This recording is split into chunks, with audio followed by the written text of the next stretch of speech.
안녕하세요. 꼬꼬미파파 강목사입니다. 오늘은 2월 18일 맥체인 성경 읽기 해설을 하겠습니다.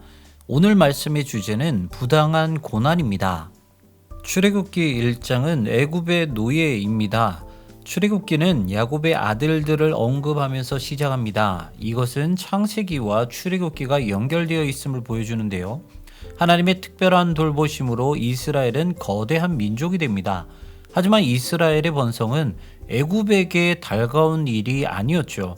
그래서 요셉을 알아보지 못한 새로운 왕조에 의해서 이스라엘은 핍박을 받기 시작합니다.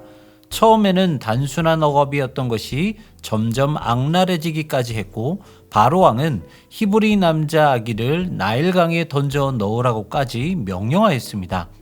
이렇게 강력한 핍박과 고난이었지만 이 또한 하나님의 언약의 성취를 위한 준비였습니다. 욥기 18장은 빌닷의 논증 두 번째입니다. 빌닷은 욥이 지옥으로 가고 있다고 단언합니다. 빌닷이 볼 때 욥은 악인입니다. 그는 하나님이 무질서를 조장한다는 욥의 주장으로 경악합니다. 하나님은 모든 것을 제자리에 두시는 질서의 하나님입니다. 의인은 의인의 자리에, 악인은 악인의 자리에 두십니다. 빌닷은 장황하게 악인이 어떠한 자리에 있는지를 묘사하면서 은근히 욥이 악인이라는 것을 강조합니다. 그것은 빌닷이 생각한 악인의 고통을 욥이 겪고 있기 때문입니다. 하지만 성경은 부당한 고난에 대해서 끊임없이 말하고 있습니다.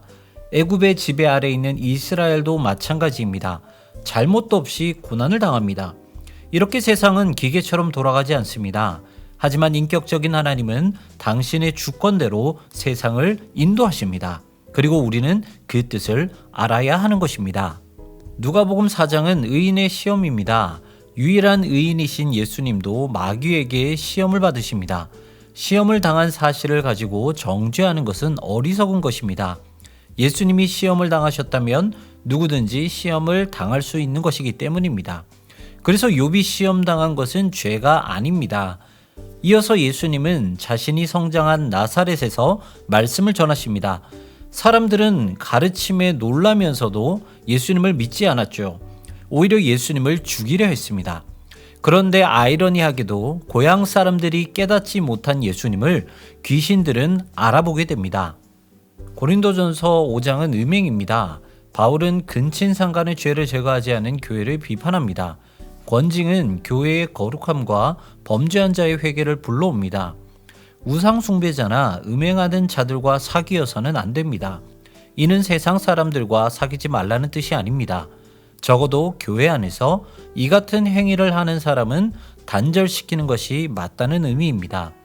누구나 부당한 고난을 당할 수 있습니다. 그래서 성급한 정죄를 해서는 안 되는 것이죠. 특히 그리스도인들은 그래서는 안 됩니다. 예수님은 마음을 먼저 보셨고 상황을 먼저 보셨습니다. 그리고 원수마저도 마음을 위로하시고 사랑하셨습니다. 그리스도인들은 정죄를 위해 부르심을 받은 자들이 아니라 평안과 위로를 위해 부르심을 받은 존재입니다. 그리고 그것이 참 복음이죠. 오늘도 다른 사람들에게 평안과 위로가 되셔서 복음을 살아가는 여러분 되시기를 소망합니다. 지금까지 꼬꼬미파파 강목사였습니다. 내일 다시 만나요.